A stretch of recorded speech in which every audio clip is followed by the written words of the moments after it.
Dames en heren, volgens de traditie van deze universiteit open ik deze academische plechtigheid met gebed. Spiritus Sancti Gratia, illuminet sensus et corda nostra. Gaat u zitten.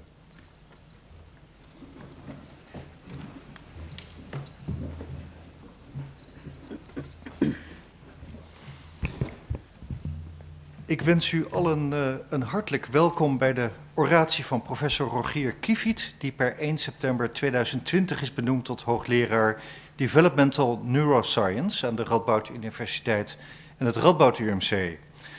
Mijn naam is Jan Smit, ik ben decaan van de faculteit Medische Wetenschappen en vicevoorzitter van de Raad van Bestuur van het Radboud UMC en ik vervang vanmiddag rector Han van Krieken. Een bijzonder welkom aan de gasten van professor Kievit, in het bijzonder zijn partner, professor Van Harmelen, hier ook in het cortège aanwezig. Vorige week haar oratie in Leiden gehouden, dus het zijn hoogtijdagen voor de familie Kievit. Uiteraard ook professor Kievit senior, ook in het cortège aanwezig.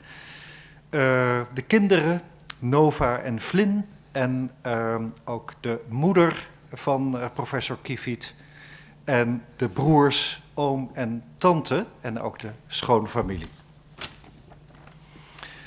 A very warm welcome to the guests from abroad. Although this ceremony will be in Dutch, the lecture itself will be in English. So I'm sure that you can follow the most important part of this ceremony. Als welkome gasten kent u professor Kievit natuurlijk maar al te goed, maar toch spreek ik graag nog enige woorden ter introductie voordat ik hem zelf het woord geef. Na een studie psychologie promoveerde hij in 2014 cum laude aan de Universiteit van Amsterdam, waarna hij als senior onderzoeker ging werken in Cambridge bij de Cognition and Brain Sciences Unit.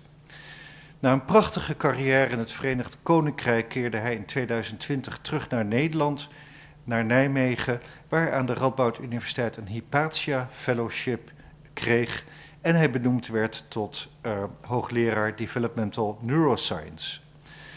Hij is een veelbelovend academicus, zo haalde hij begin dit jaar nog de prestigieuze ECR Starting Grant binnen en werd hij door Nature Magazine als Rising Star genoemd. Het onderzoek van professor Kievit richt zich op de ontwikkeling van cognitieve vaardigheden in de levensloop van de mens. De liefde voor het brein schijnt al vroeg in zijn leven te zijn ontstaan toen hij op zijn 15e het boek The Mind's Eye van Douglas Hofstadter uit de boekenkast thuis haalde. Een serie verhalen over de relatie tussen de hersenen en je ik. En dat vond hij zo fascinerend en hij zei van hoe kan het nou dat die 1,5 liter gelei in je hoofd zorgt dat je alles kan wat je kan. Het lijkt mij hoog tijd om te gaan luisteren naar de oratie van professor Kievit. Dear Rector Magnificus, dear colleagues, dear friends, family, students and those joining online. Welcome and thank you for being here today. I'd like to take you to Scotland, to the first half of the 20th century, to June 1st, 1932 to be precise, a day that seemed like any other.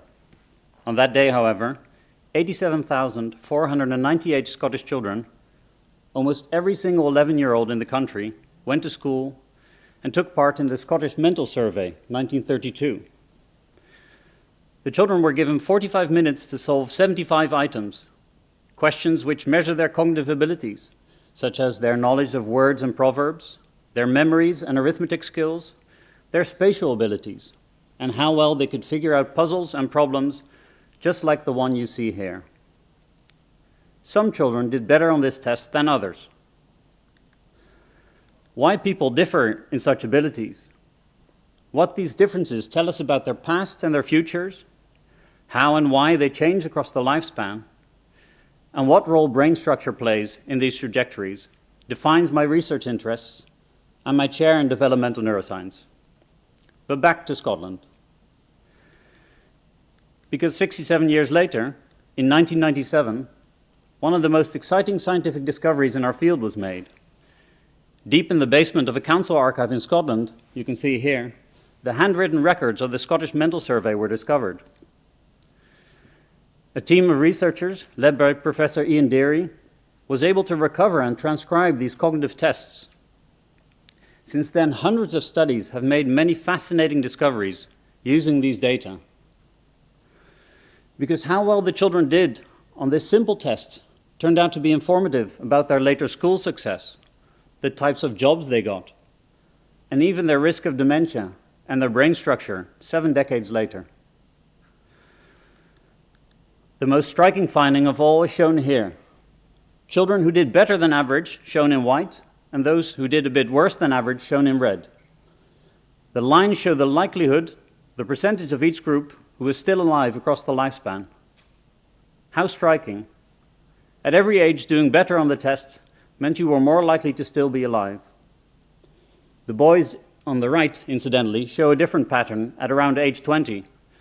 This is because the boys who did exceptionally well in school were especially likely to be recruited into the war effort. How is this possible? How can the results from a simple pencil and paper test of cognitive abilities reach out across more than half a century and inform us about the lives of individuals well into their 90s?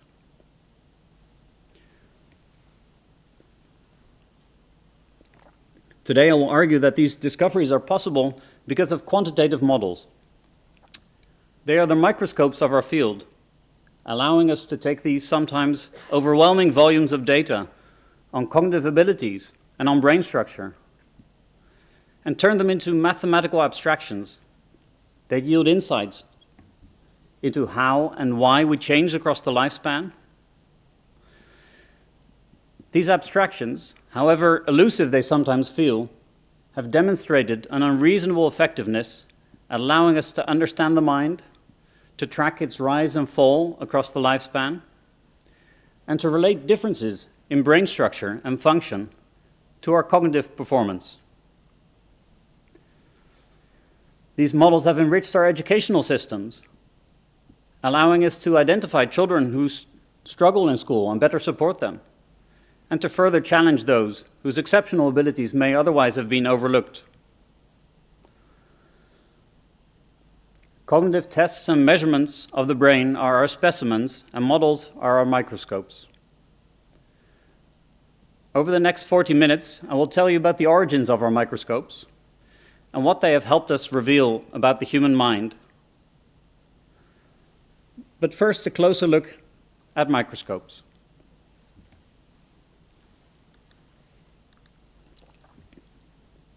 What is a microscope? It is a tool that takes a scientific specimen, something we want to study, and uses a lens to allow us to see what we cannot see with the naked eye. The very first microscopes were made by Hans and Zacharias Janssen, two spectacle makers from Middelburg, Zeeland, in the late 16th century. You can see one here. The refinements were made by scientific luminaries, including Galileo and Robert Hooke, pioneers who took thin slices and drops of fluid, tiny specimens and almost invisible animals, and saw them with new eyes. The publication of Micrographia by Robert Hooke in 1665 made us realize there was plenty of room at the bottom, a whole world of life and activity, literally beneath our feet. Innovations have continued apace, from electron microscopes to arguably the biggest microscope of all, the 27-kilometer-long Large Hadron Collider. It's no exaggeration to say that microscopes are one of the most important tools in scientific history. From the realization that we are made of cells, to germ theory, modern pathology, the structure of DNA, and the nature of matter itself. Microscopes overcome the limitations of our visual system and are powerful not just because they allow us to see the invisible, but because they allow us to think and to reason and to theorize about things we cannot directly observe. The same is true for my field of developmental cognitive neuroscience. To allow us to study how and why our minds change, we need two building blocks. We need specimens and microscopes. First, let's examine our specimens. What will we look at?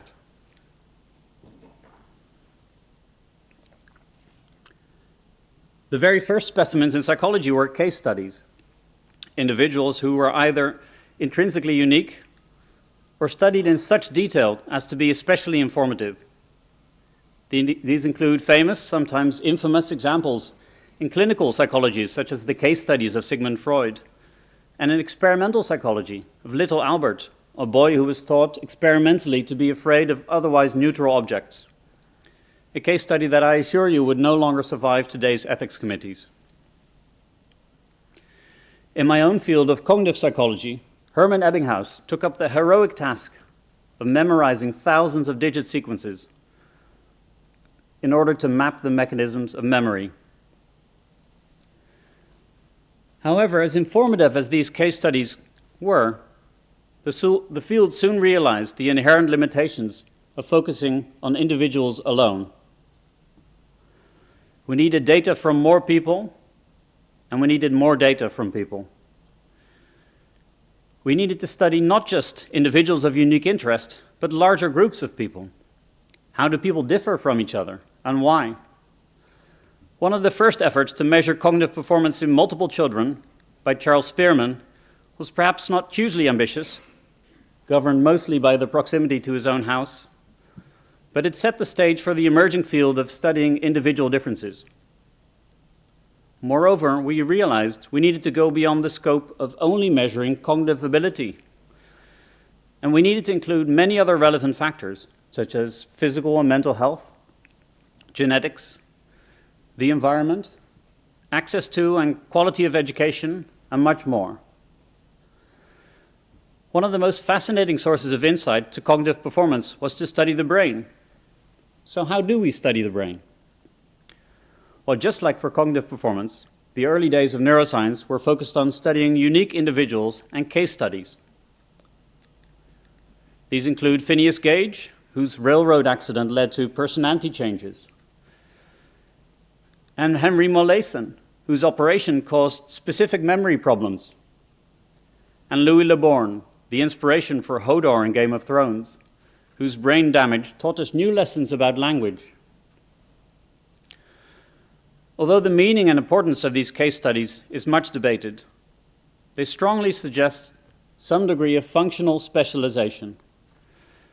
Brain damage will have consequences that vary depending on the location and extent of the damage. But as with cognitive performance, a richer understanding could only come from techniques that will allow us to study many human brains and compare and contrast them. One of the very first inventions of modern neuroimaging is this machine from 1888. Proposed by Angelo Mosso, his idea was that greater mental effort would lead to increased blood flow to the head, causing the balance table to tilt. We've come a long way since then. It's much cheaper, though. The key invention for developmental neuroscience is the magnetic resonance imaging scanner, a machine that uses powerful magnetic fields to take 3D pictures of the brain. Here you can see one of the very first brain MRI images from 1978. As you will read, the subject is also the lead of the project, which is not entirely surprising, as I imagine asking someone, will you put your head into my scary, noisy machine that I've never tried on humans before, did not lead to a rush of volunteers. Several decades of improvements to MRI scans have allowed us to study and visualize the brain in increasing detail and nuance. If we want, we can even take these pictures of the brain and turn them into a physical copy, like the one you can see here. This is my brain, and we can use brain imaging to quantify a range of properties of our brains. How large is it? How thick is the cortex? And how curved is it, and how connected? And most importantly, what do these properties tell us about our cognitive performance? How likely are you to struggle or thrive in school if your cortex is thicker or thinner? How long will you be able to live and function independently into old age with better or worse connections between brain regions? Am I standing here today thanks to or in spite of my brain? Neuroimaging has evolved rapidly. During my first PhD studies in 2008, I was able to study the brains of 104 people, which was enough to show off at conferences. Less than 15 years later, 104 people is luckily no longer very impressive. Studies such as ABCD and Biobank have now scanned tens of thousands of individuals and have made the data available to scientists across the world. Work done here at the Radboud UMC and Donders Institute by Sage Rutherford and André Marquand, as well as by Richard Bethlehem in my former academic home of Cambridge, have allowed us to make these lifespan charts, just like the growth charts for children of height and weight. We now have growth charts of the brain. We can compare your brain to the normative age curves and see where you fit. The curves you see here reflect not 104 brains, but 160,000 brains, some of which were measured in babies before they were even born. A monumental achievement made possible by team science and collaboration. So where do we now stand? We have collected our specimens, data on cognitive performance for multiple people. We've collected cutting-edge brain scans. Can we now simply look at our data and make any discovery we want? I'm reminded here of our daughter Nova. When she received her swimming diploma, we gave her a microscope. Nova and her friend Famke started out with the classics, such as the image you see here, which many will recognize as onion cells. Soon, however, their creative impulses took over, and they created this particular specimen. As you will see from the careful scientific annotation, this is called prutje, which loosely translates to mush or sludge. This specimen includes pumpkin, biscuit crumbs, water, mud, and various other things they were unwilling to reveal. Despite of, or possibly because of, the richness of our data, our specimens are often more like prutjes than onion cells. We know what we want to look at, but we don't yet have the tools to isolate the properties we care about. So we'll need some microscopes.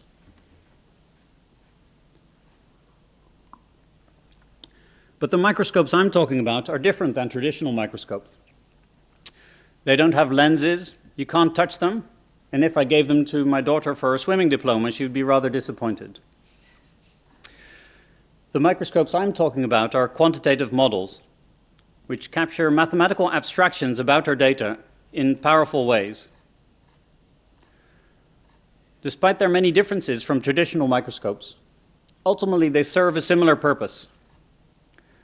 They take a scientific specimen, like the ones we just discussed, and offer us a lens to see things we cannot observe with the naked eye.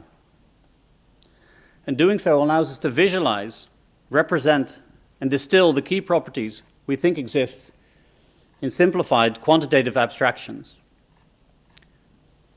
And much like traditional microscopes, which property we see depends on which microscope or lens we use.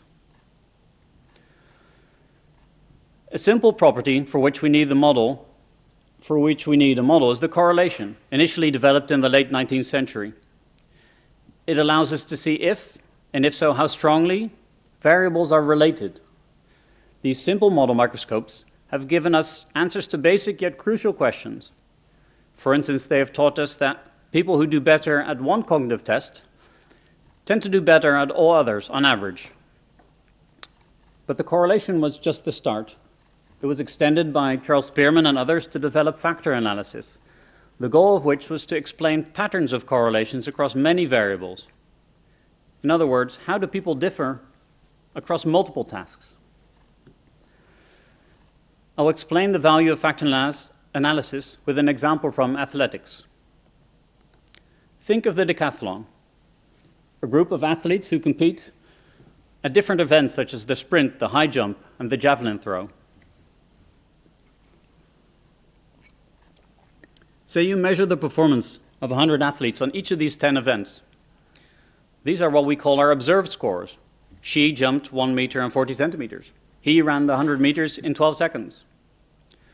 One theory you might have is as follows. There are simply better and worse athletes, and the better ones outperform the others across all 10 events. This is what we would call a one-factor model. In other words, one factor which we can't directly observe, but we can infer, which we will call athleticism, explains all the differences in performance between the 100 athletes. Some have high scores on athleticism, and some have low scores on athleticism. But you might say, well, that's too simple. You might say, well, I think you need two factors. One to explain performance on events that require running and speed, and another for events that require throwing and strength. And different people will excel at these different dimensions or factors. Armed with these two hypotheses, we can use statistical rules to decide which is the better explanation of the decathlon performance we measure on our 100 athletes. We did something very similar in our study of memory across the lifespan with my former mentor, Rick Henson. Here we asked people to remember pictures just like this. We measured how well they remembered the background of these pictures, how well they remembered the foreground, how well they remembered happy versus negative scenes, and whether they did better if we gave them a hint. Just like the different events in the decathlon performance, we measured 9 different aspects of their memories. And we then used our model microscopes to study how they differed from each other. Is the best explanation perhaps a one-factor model? Some people's memory was simply better across the board. Or should we distinguish between 2 or even 3 types of memory? Using our model microscopes of factor analysis, we found that the best model suggested there were at least 3 types of memory. Although this might seem like an arcane hobby, it is a crucial step towards understanding the underlying mechanisms of how memory changes across the lifespan. For example, using these factor analytic results, we found that 2 of the memory factors, which we called associative and item memory, declined with age, but a third one, called priming, did not. Moreover, we found specific neurobiological systems underlying each memory factor. Had we simply taken the scores in these 9 different memory tasks and averaged them, we would have been studying a Brugge instead, learning far less about the mechanisms of lifespan differences and changes in memory performance. There are many other examples of how factor analysis has improved our understanding of cognitive performance across the lifespan.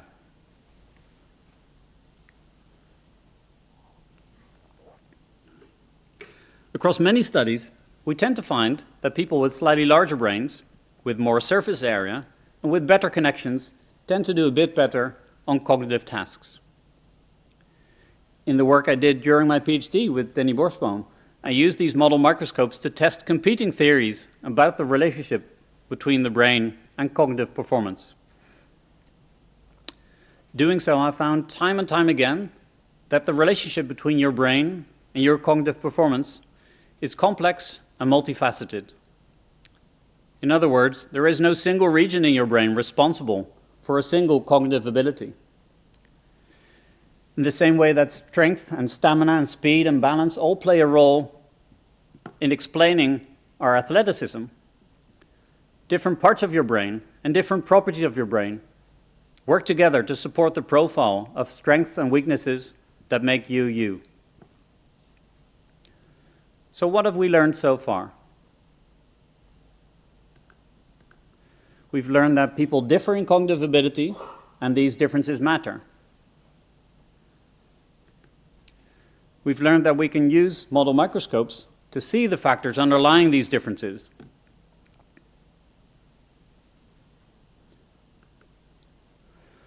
Of factors and fata morganas. So far, I've enthusiastically endorsed the use of model microscopes to study cognitive factors such as reasoning, associative memory, and mental speed, and more. But what are these underlying factors? Are they real? How do we know? And does it matter? We need only to look back a century at phrenologists for a cautionary tale. According to phrenology, our skulls were covered in bumps and ridges, which supposedly reflected our personal traits. The Dutch wiskundeknobbel comes from this concept. Some of their traits, such as verbal memory and arithmetic, are still with us, but others, such as veneration and carnivorousness, have been abandoned. I brought one here, and I found, for instance, that the extermination factor on my skull is particularly pronounced. So maybe I chose the wrong career after all. Phrenology is thus a historical cautionary tale. How seriously should we take our factors? Should I even be allowed to summon these mysterious abstractions from our data? When should we take our factors seriously, and when should we abandon them instead? There is no single comprehensive answer to this question, but there are several small ones. First, we can see whether our factors do a good job empirically. Do they allow us to describe our datasets well? Do they fit new datasets similarly well?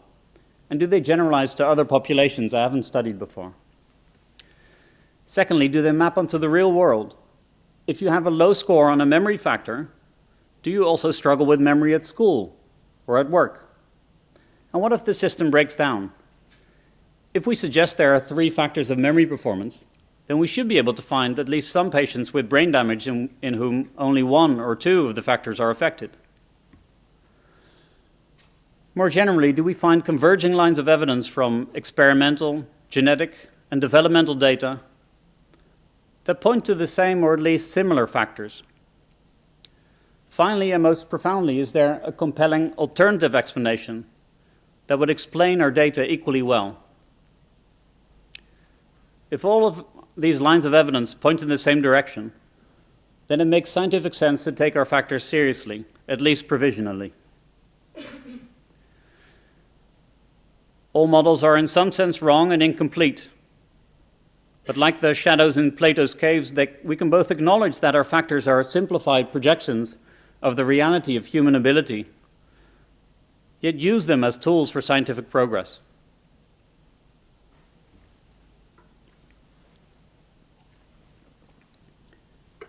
I therefore propose a constructive realism where we take our factors seriously as explanatory properties of groups of people, because this maximizes the scientific gains we derive from them if they are indeed real. But it also makes it more likely that we put them to the most rigorous tests we can think of, because scientists are never more rigorous and creative than in their attempts to disprove each other's theories. This has led to the invention of network models, to which I've made small contributions, which have shed new light on the development of intelligence, of personality, and of psychopathology.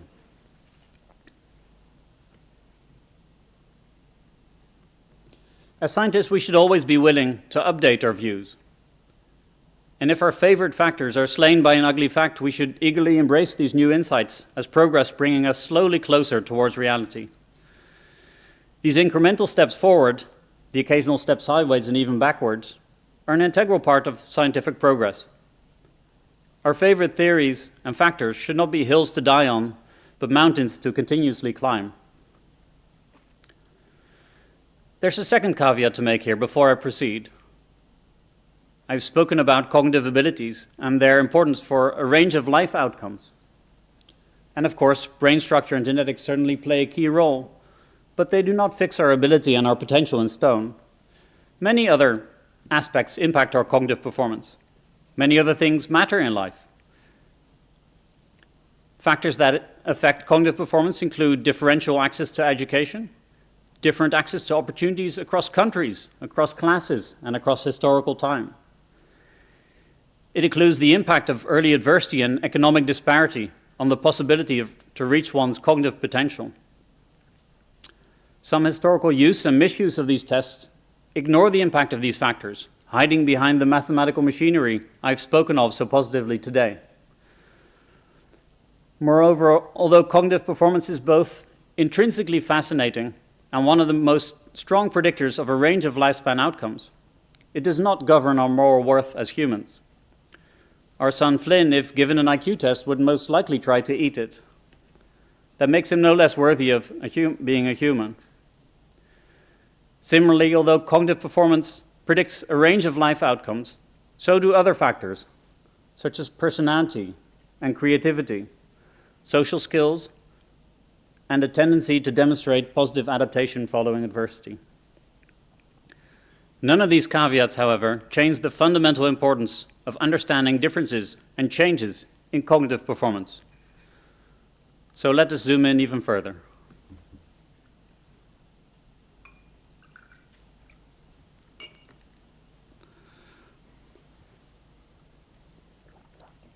So far, I've spoken about understanding and relating differences in cognitive performance and differences in brain structure.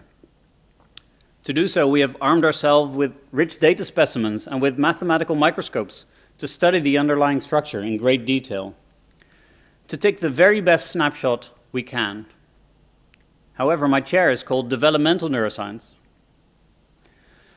Development, whether early in life or in old age, is a process that unfolds over time. Yet so far, I've only spoken of cross-sections, of snapshots, of moments frozen in time. So how then do we study development? Well, usually we cheat. We write papers about development and aging. But what we really do is study people of different ages. We compare a 10-year-old to a 20-year-old and pretend we've studied adolescence. We compare people born during the Second World War to people born during the 1990s and pretend we've studied aging. To truly study development, we must watch it unfold over time. How do people change? How do brains mature? To zoom in on the most fascinating process of development, we need new and different microscopes.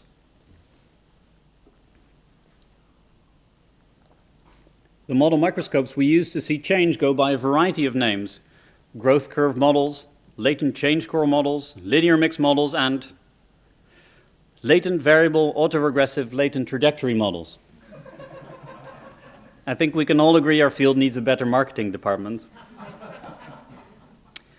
Despite these abstruse names, they are some of my favorite microscopes of all, because if we zoom in just right, we can see the most fascinating things. How quickly is a person changing? What is the shape of this change? Does this person over here change more quickly or more slowly than most? Is that older adult more or less likely to maintain an active and healthy life, given the state of their brain?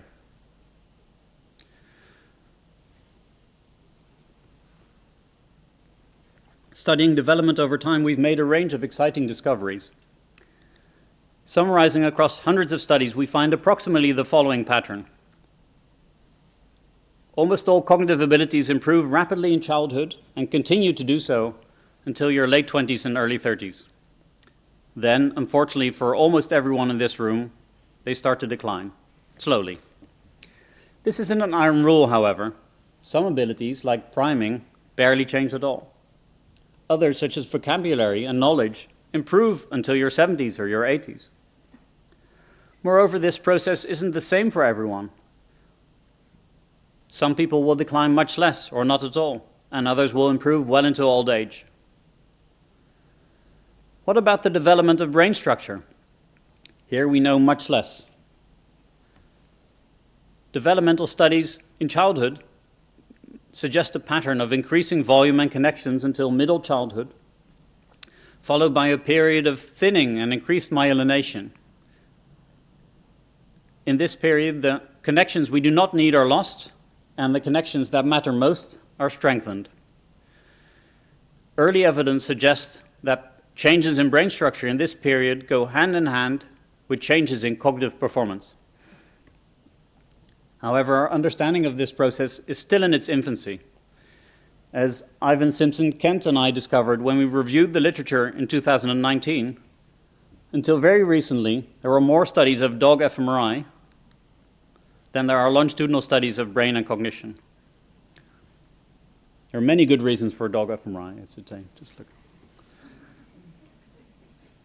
Luckily, this is no longer true today. We know a bit more about aging and the brain in older adults. Recently, Sofia Borges and I discovered that a decrease in surface area of your brain goes hand in hand with a decrease in cognitive performance. But much remains unknown.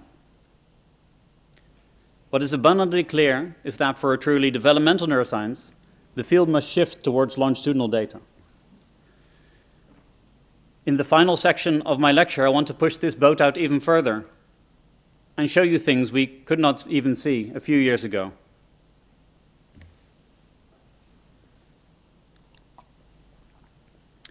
What have we learned so far? To study development, we must study the same people over time.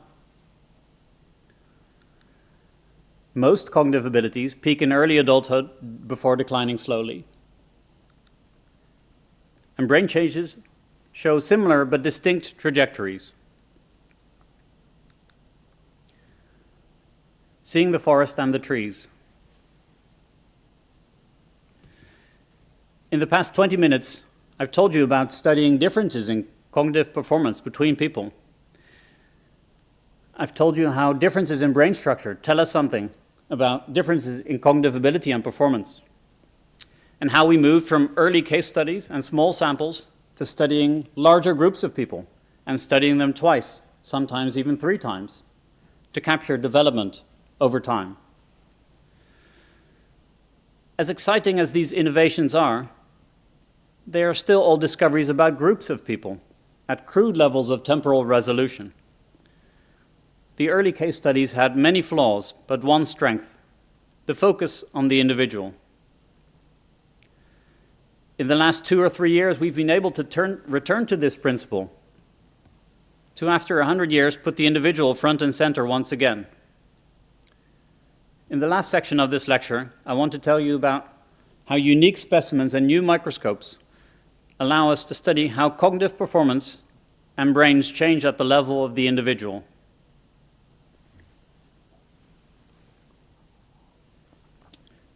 To measure cognitive performance, we long relied on pencil and paper tests, like the Scottish Mental Survey. They have many strengths, but one major drawback is that children will maybe do such a test once if you ask them nicely, and ask them again, they will chase you around the room with a pencil. And this has long limited our ability to see how learning unfolds within a child. However, unique projects such as Math Garden, led by Han van der Maas and Marta Stratemeyer, and Vector, led by Torko Klingberg, have caused a quiet revolution. Because they use tablets to turn these boring pencil and paper tests into enjoyable games. How enjoyable, you ask? Well, between these 2 platforms I cite here, that I collaborate with, almost 1 million children have made 4 billion items, billion with a B. And the data we can now look at for the first time since the last few years reminds me of Antony van Leeuwenhoek, who used this microscope in 1756 to look at water from his garden. And he saw, and the motion of most of these animalcules in the water was so swift and so various, upwards, downwards, and roundabout, that it was wonderful to see. Here, for instance, you see one child making hundreds of sums across a period of days, hours, minutes. Suddenly we can zoom in like never before, from years and months before to hours and seconds. We can use data like this to see one child getting better and then getting worse, having ups and having downs. But to be able to make sense of data like this, our standard model microscopes won't suffice. Over the past 5 years, Professor Ellen Hamaker has led the development of new kinds of models, new kinds of model microscopes called dynamic structural equation models. We can now capture and quantify these moment-to-moment, day-to-day changes in your cognitive performance, making visible things that were invisible even 5 years ago. For instance, does your performance suffer if you sleep poorly, if you just made a mistake, or if there's a lot of background noise in the classroom? Is having lots of these ups and downs a sign of being creative, of trying out different strategies, allowing you to grow more rapidly over years? Or are these ups and downs a sign of distractibility, of a lack of focus? Do children with certain types of brains show more of these ups and downs, and if so, why?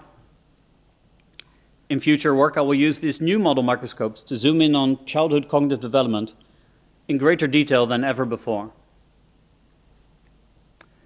A similar revolution is happening in our understanding of the developing brain. Before, I highlighted the brain charts, which are a monumental achievement, but ultimately a chart mostly about a large group of people of different ages, until very recently. My collaborators in Denmark running the Hubu study have done something truly remarkable. They've scanned a group of 100 children once every 6 months for almost 10 years. Every colored line here represents a child, and every dot an occasion where their brains were scanned. Now, for the first time, we are able to zoom in on brain development at the individual level.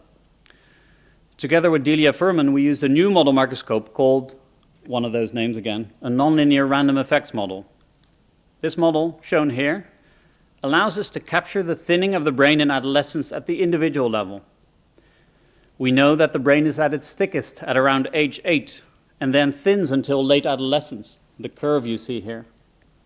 And using this model, we can estimate not just how thick your cortex used to be, or how thin it will be when you finish development. We can even zoom in on this red dot you see in the middle. This property, which we call the midpoint of cortical thinning, is the point at which your brain slows down its maturation. You can think of it as the point at which your brain is exactly halfway its development. Using this model in real data, we saw for the first time the brains of individual children develop. Here you see the curves of these 100 children as their brains matured. We found that the adolescents differed greatly in the age at which this maturation happened, some showing this inflection point, the red dot at age 13, and others not until they were 18. In the future, we will use this new microscope to study how brain maturation is related to cognitive development, to early adversity, and to genetic changes and resilience. For the future of development in neuroscience, we can speculate about zooming in even further on brain development to explain why we must look at sheep. We know from this remarkable study in lambs that bones don't grow smoothly like they do in the growth charts, but they grow in bursts of minutes and hours, almost exclusively when the sheep were asleep. When they were running around exerting pressure on their legs, there was no growth whatsoever. What then about the human brain? Does it also grow in fits and starts? Does it only grow when we sleep, or also during our waking hours? Does it change most rapidly during periods of rapid learning, or periods of intellectual rest?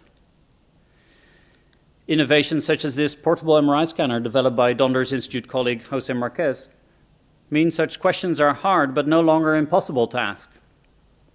Perhaps if I give my farewell lecture here in 30 years, I will be able to tell you why. Until very recently, we had neither the specimens or the microscopes to even ask these questions. For the very first time in human history, we can now see brains develop, and we can see cognitive development happen across seconds and minutes and hours. Not of groups of people, but of individuals. Using our model microscopes, we can finally see both the forest and the trees.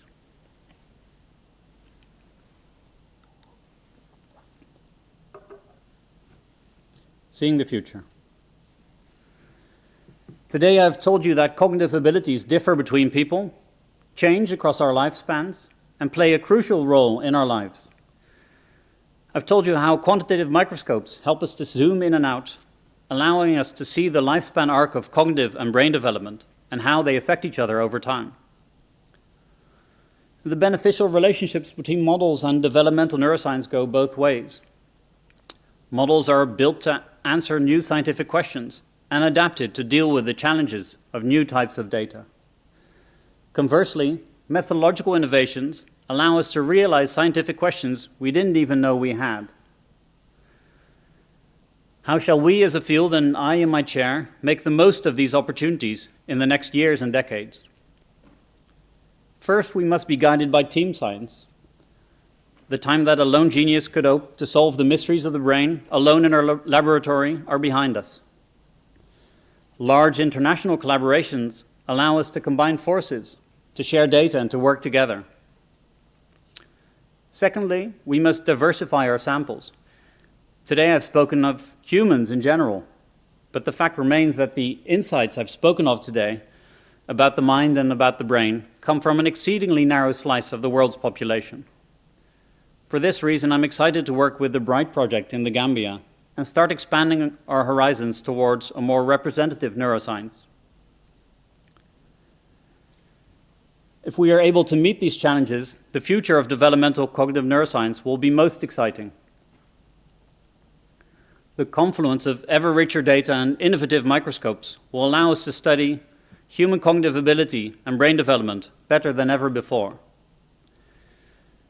We will be able to peer into the brain at the level of neurons and axons and relate these insights into how our minds change across decades. We will be able to capture moments of cognitive insight and lapses in attention and relate these processes to our brains and our genes when we were born. Using models, we can bridge almost effortlessly timescales from milliseconds to decades. Model microscopes make the invisible visible and allow us to see a world in a grain of sand.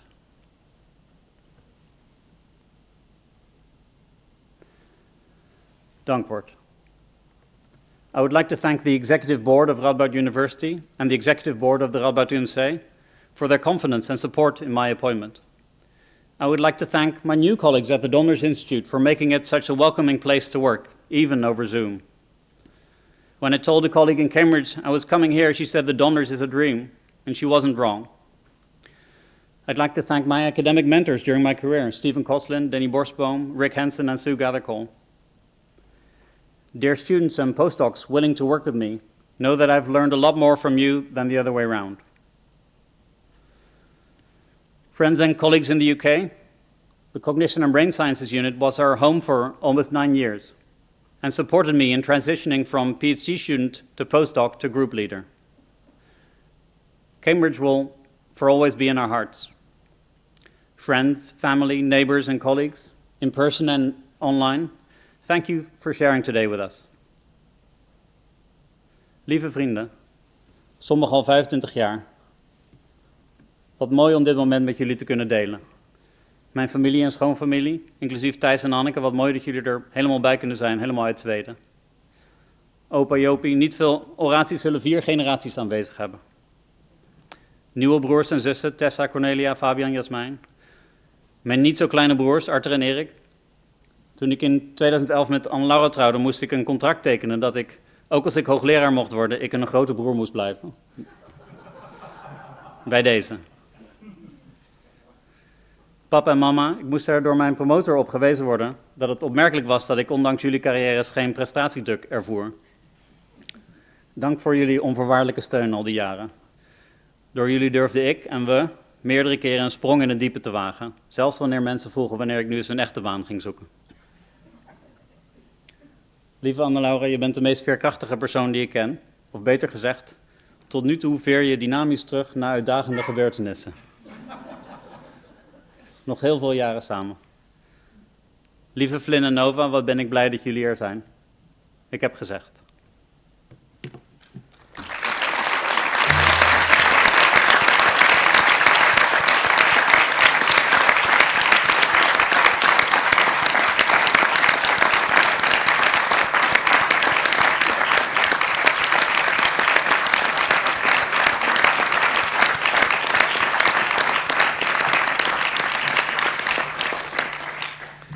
Professor Kievit, dank u wel voor uw imponerende reden. U heeft aangetoond dat u als hoogleraar niet alleen een wetenschapper bent, maar ook een leraar. De manier waarop u deze complexe werkelijkheid tot ons brengt is indrukwekkend.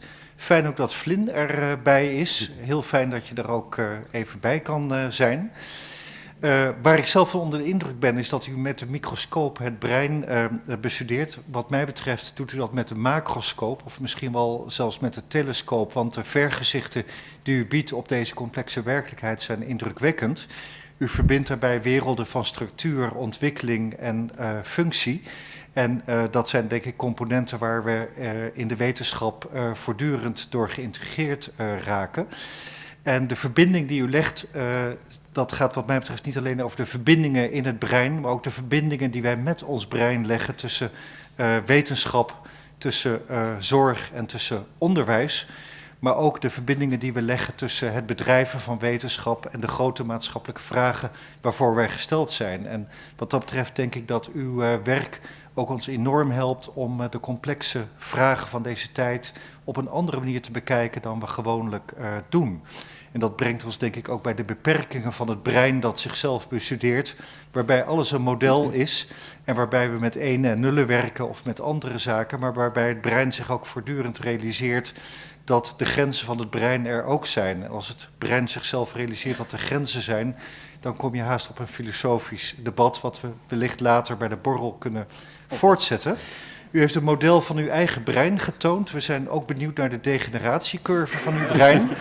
En het vermoeden is dat u zich niet op de gemiddelde as bevindt die u zojuist heeft laten zien. En wat dat betreft is er nog veel wat wij van u verwachten en van uw groep. Want u legt terecht ook denk ik de nadruk op het belang van team science, wat ook weer met connectivity te maken heeft.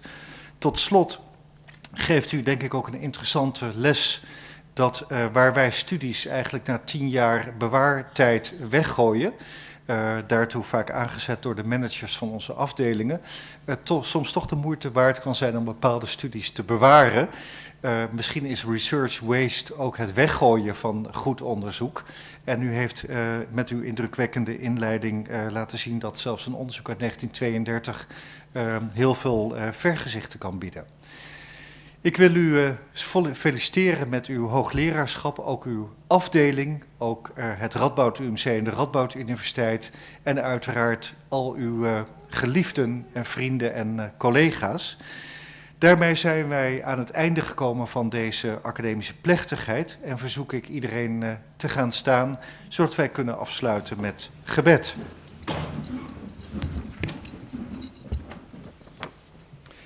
Gratias tibi archimus, omnipotens Deus, pro omnibus beneficiis tuis, qui vivis et regnas per omnia saecula saeculorum.